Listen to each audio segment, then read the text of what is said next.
How cool is this? We are at the Bloomington Ice Garden getting ready to cut the ribbon after the $37 million renovation on this fantastic 55-year-old landmark here in the city of Bloomington. 3, 2, 1, cut! Bloomington Ice Garden opened in 1970, and there were a few renovations and improvements over the years, but nothing really major and substantial until now. At 55 years old, it really needed an overhaul in terms of its roof, the cooling system, locker rooms, ADA accessibility, so many different pieces of it.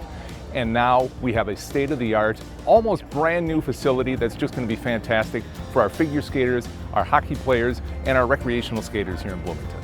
We are excited to complete and open the first of our Bloomington Forward projects. BIG began its renovation less than a year ago, which is, when you go inside and you see everything that's been done, it's pretty amazing.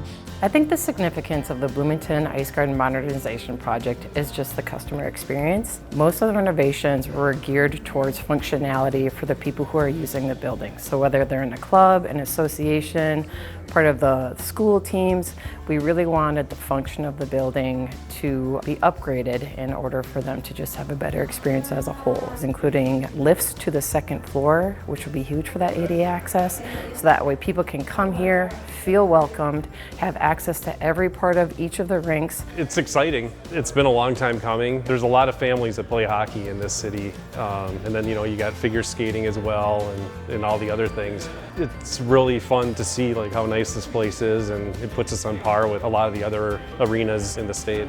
The Ice Garden is such a center of our community here in Bloomington, a real heart of our community.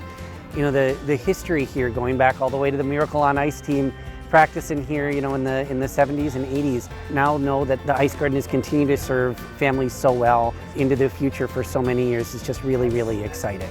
So really, it's just inviting that next generation, providing access, providing positive experiences.